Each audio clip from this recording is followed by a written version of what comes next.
Waktu itu hari mulai petang. Teman saya si Adit tiba-tiba bilang sesuatu yang ganjil. "Bro, lu gak pulang? Bentar lagi maghrib loh." Gue bingung, karena gak biasanya Adit atau teman-teman saya yang lain nyuruh pulang di saat maghrib. Maghrib adalah waktu yang tergolong sore bagi saya. Saya perhatiin teman-teman yang lain setuju. Saya memang kalau main biasanya ke desa tetangga, sebuah desa yang terletak di sebelah timur desa saya berada. Waktu itu saya masih SMK dan jalanan belum diaspal sama sekali. Jadi kalau naik sepeda mesti ngerasain geranjalan batu kerikil. Desa saya dan desa tetangga satu kecamatan, hanya terpisah oleh sungai kecil dan sebuah pemakaman. Iya, pemakaman. Pemakaman ini khusus untuk desa saya dan desa tetangga. Jadi bisa dibilang ini adalah pemakaman satu-satunya yang untuk bersama. Karena teman saya juga bergegas mau pulang, akhirnya saya ngalah. Saya pun pulang.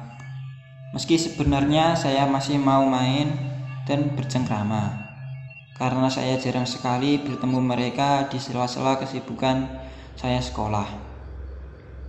Di sepanjang jalan, saya dipenuhi rumah warga yang saya baru sadar. Semua rumah tertutup. Menurut saya sih aneh. Gak biasanya jam sesore seperti ini semua rumah warga sudah ditutup. Bahkan beberapa rumah sudah mematikan lampu teras. Pos kamling yang berada di ujung desa yang biasanya ramai oleh bapak-bapak ngerumpi kosong. Saya tetap mengayuh sepeda dan masih memperhatikan rumah-rumah warga. Penerangan di jalan gak terlalu bagus, hanya dari lampu-lampu para warga. Tanpa saya sadari, saya sudah mau keluar desa dan memasuki jembatan yang di bawahnya dialiri sungai. Di sini saya akhirnya bertemu sama seseorang. Dari jauh memang terlihat siluet seorang berdiri mau nyebrang jembatan. Tapi dia cuma diem. Gue pikir mungkin lagi nungguin saya. Karena memang jembatan itu sempit dan gak bisa dipakai untuk 2 orang. Semakin dekat, perasaan saya tiba-tiba gak enak. Seolah tiba-tiba yang ada angin dingin. Begitu sudah dekat dengan jembatan, saya dapat lihat dengan jelas siapa yang berdiri di sana. Rupanya Mbak Sum. Semua orang tahu siapa Mbak Sum. Beliau adalah warga desa tetangga tempat saya main sebelumnya. Gak ada pecel yang seenak buatannya Mbak Sum. Itulah karena beliau sangat terkenal. Begitu kami penasaran, saya menyapa beliau seperti saya menyapa warga, sebagaimana sopan santun sebagai masyarakat Jawa atau tata krama. "Monggo," bilang saya. Tapi Mbak Sum tak menjawab salam saya.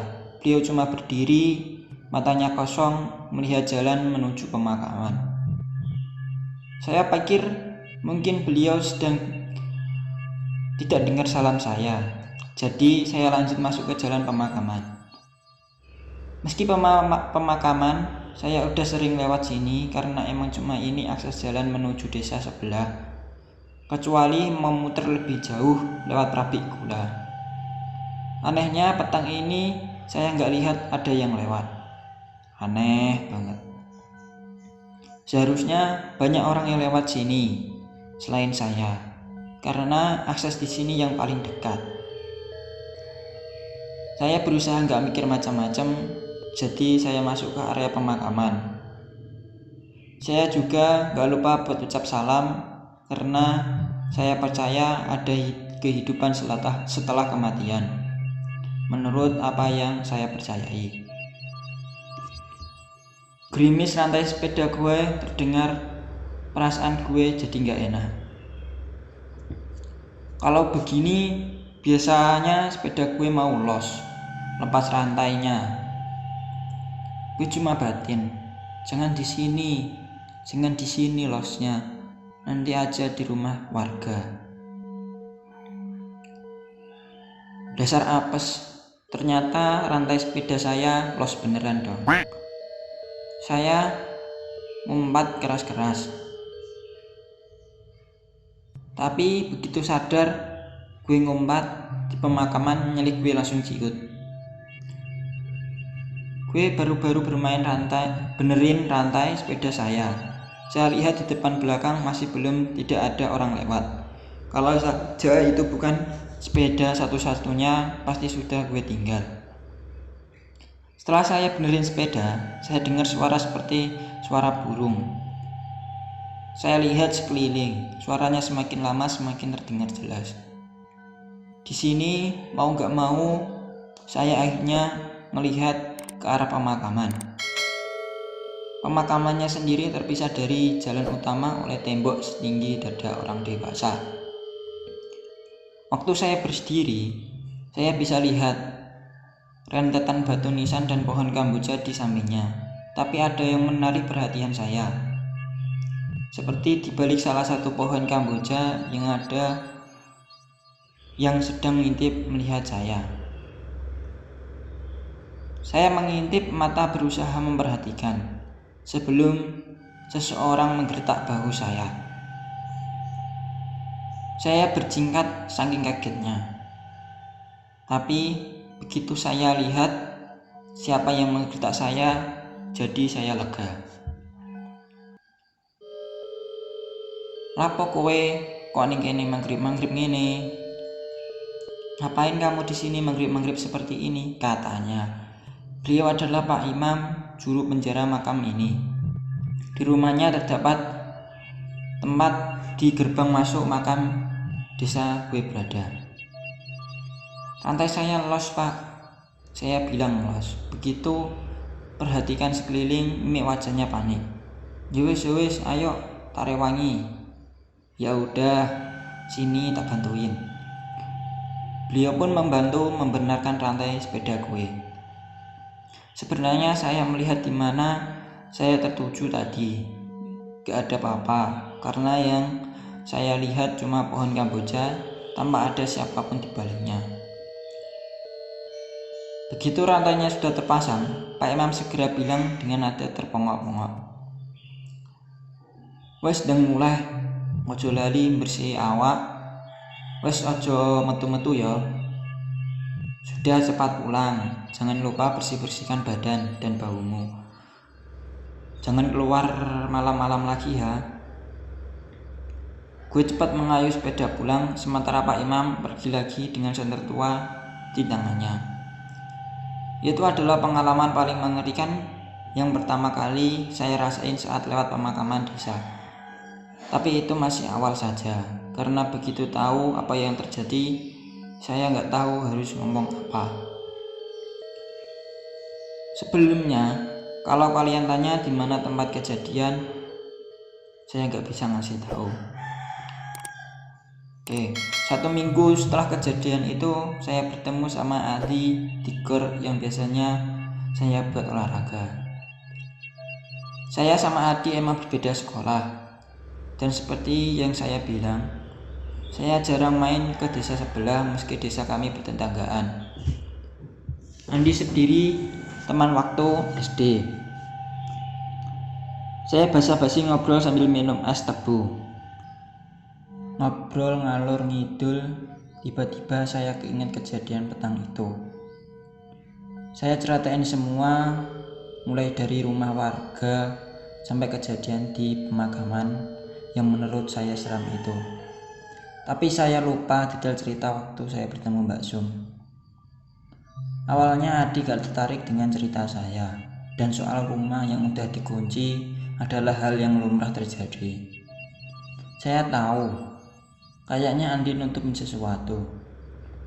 Saya juga cerita kalau di pemakaman kayak lihat seorang ngintip saya dari balik pohon kamboja sebelum Bapak Imam datang. Adi masih gak tertarik. Sambil akhirnya saya cerita, saya bertemu Mbak Sum di jembatan di atas aliran sungai antar desa. Di saat itu saya tahu Adi tampak pucat dan melihat gue dengan tatapan ngeri. Adi gak ngomong apapun, kemudian dia pamit karena dia kudu balik ke sekolah.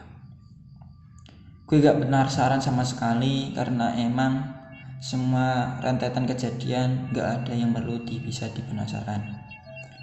Sampai akhirnya ketika saya di rumah dan nyokap bilang gak masak, gue usul sama nyokap, beli pecelnya Mbak Sum, Mak. Nyokap saya cuma lihat saya dengan tatapan bingung. Loh, kamu gak tahu? Kata nyokap. Tahu apa, Mak? Kata saya. Mbak Sum udah meninggal 1 bulan yang lalu. Inna lillahi wa inna ilaihi rajiun. Saya cuma batin karena saya baru tahu sekarang. Jujur saja, saya itu orangnya emang interaksi sosialnya kurang.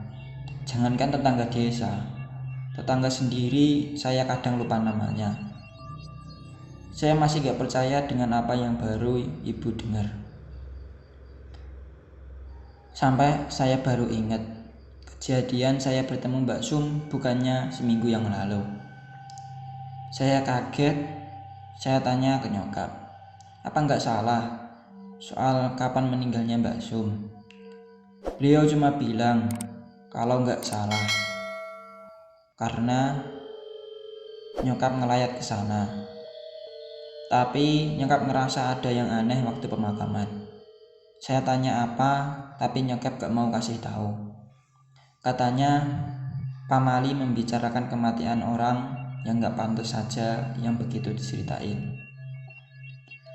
Saya ngedesek nyokap buat cerita karena saya sumpah penasaran sekaligus saya mau mastiin lagi. Nyokap tetap kekekuh gak mau cerita, tapi nyokap cuma bilang gak ada yang ingin diizinkan buat lihat jasad Mbak Sum yang mau dikebumiin. Tanya aja bapakmu, dia kan ikut nguburin. Saya baru ingat bokap biasanya bantuin tiap ada pemakaman. Jadi akhirnya saya nunggu bokap saya pulang. Begitu bokap pulang, saya langsung tanyain perihal pemakaman Mbak Sum. Bokap cuma lihat saya dengan tatapan selidik. Beliau cuma berucap, "Hus, gak pantas ngomongno wong sing wis ra ono. Hu, tidak etis ngomongin orang yang sudah gak ada."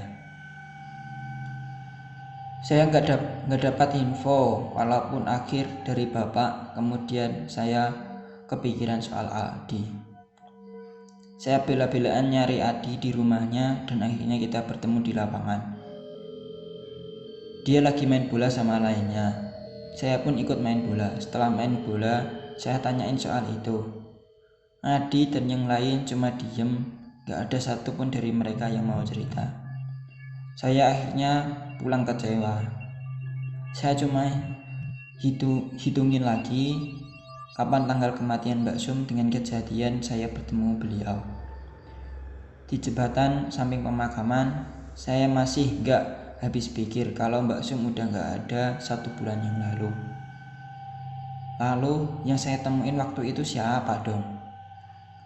Intinya waktu berjalan cepat dan saya bertemu Adi lagi. Dia lagi sama teman-teman sekolahnya ngopi di warung dekat alun-alun. Di sini saya ngabisin banyak waktu buat ngobrol sama dia, sampai akhirnya dia nyeletuk. Lu masih penasaran kenapa saya gak mau ngomongin soal bakso? Otomatis saya kaget. Udah lama saya gak tertarik lagi sama hal itu, dan udah ngeyakinin mungkin gue salah lihat waktu itu. Tapi pertanyaan Andi terlalu menggiurkan untuk ditolak, jadi gue bilang, iya, saya masih tertarik. Andi melihat saya keliling kayak mau berbicara rahasia negara. Kemudian dia ngelihatin saya sambil tersengat berisik. Mbak Sum jadi pocong bro. Hah? Jadi pocong? Dengar hal itu pertama kali saya ucapin cuma astagfirullahaladzim. Lu gak ngaco di ucapan saya gak percaya. Andi nyangka ucapan saya dan bilang kalau 40 hari setelah kematian Mbak Sum di desanya diteror oleh pocong yang menyerupai wujud Mbak Sum. Di sini saya cuma diem ngedengerin Adi nyeritain semua informasi dan pengalaman semua warga kampung yang melihat dengan mata sendiri. Sampai di sini saya bakal nyeritain apa yang Adi dengar dari semua warga kampung yang dihebohkan dengan teror pocong selepas maghrib. Andi masih takut terdengar dari suara yang rada pelan. Seolah-olah apa yang dia ceritain ini bakal ngejar dia kalau dia ceritain ke seseorang. Dan saya semakin penasaran. Singkatnya, Adi cerita kalau sebelum Mbak Sum meninggal, beliau sempat sakit keras. Nah, di sini Andi juga nggak tahu kenapa dia nggak ikut jenguk. Yang jenguk cuma ibu-ibu atau tetangga sekitar. Masalahnya, rumor yang Andi dengar, sakitnya Mbak Sum itu nggak umum, alias ganjil. Kalau dia dengar dari nyokap dan bokapnya sendiri, di mana Andi curiga dengan waktu mereka ngobrol kalau Mbak Sum dikirim santet. Tapi orang tua Andi sendiri gak mau ambil spekulasi jauh. Yang jelas waktu lihat muka nyokapnya cerita, wajahnya antara ngeri dan shock. Anak-anak tegang juga rame pada ngomongin Mbak Sum karena penasaran apa yang menimpa beliau. Tapi waktu itu udah gak boleh ada yang jenguk lagi. Rumahnya kayak sengaja untuk ditutup dan gak terima tamu. Cerita yang paling jelas yang Andi tahu dari kondisi Mbak Sum datang dari Bu Ami, tetangga Mbak Sum sendiri yang kebetulan punya warung. Waktu Adi lagi nongkrong, kebetulan Mbak Ami lagi cerita tentang tetangga yang lain. Di sini Adi dengar jelas Bu Mi bilang kalau wajahnya Mbak Sum aneh. Seluruh wajahnya menghitam dan kondisi matanya melotot. Gak cuma itu, bagian tubuhnya yang lain juga gak kalah hitam. Ada luka semacam melepuk dan juga dipenuhi nanah. Mbak Sum cuma meraung nahan sakit. Semua orang yang lihat kayak gak bisa ngomong apa-apa, kayak semacam shock melihat ada yang hal seperti itu. Keluarga Mbak Sum sendiri juga gak bisa berbuat apa-apa. Kabarnya mereka udah sampai memanggil orang pintar. Aneh sekali. Beberapa orang pintar baru lihat rumahnya, ada yang langsung balik bilang kalau dia gak mampu. Ada yang sempat masuk kemudian pamit, katanya dia gak bisa buat apa-apa. Dan yang kabarnya sampai ada yang datangin dari luar kota cuma menggeleng. Keluarga akhirnya menyerah dan mulai pasrah. Hampir semua tetangga yang sudah berkeluarga tahu hal itu, tapi mereka sepakat gak bongkar rahasia ini, terutama agar orang luar kampung gak tahu. Tapi yang namanya mulut orang kita, kadang berita seperti ini menyebar begitu cepat. Di sini saya jadi mikir, apa jangan-jangan bokap saya juga tahu soal ini dan nyokap saya juga. Tapi mungkin mereka gak mau ceritain ke saya. Jujur aja, waktu Andi cerita, bulu kuduk saya merinding, padahal hari masih siang. Saya nggak tahu kalau ada kejadian seheboh ini di desa tetangga. Tempat setelah setengah bulan kurang lebih Mbak Sum menderita, akhirnya keluarga mengatakan beliau meninggal. Di sini Adi bisa melihat sendiri ada yang aneh dengan pemakamannya. Rumahnya ditutup oleh kain hitam, sementara warga cuma bantu seadanya nyiapin pemakaman. Adi sendiri cuma bantuin motongin bambu, sementara dia ngelirik kesana kemari memperhatikan gelajat keluarga yang mulai masang kembang di sekeliling rumah. Saat itu sekitar jam 4 sore, tapi langit udah gelap dan suasananya sangat gak enak.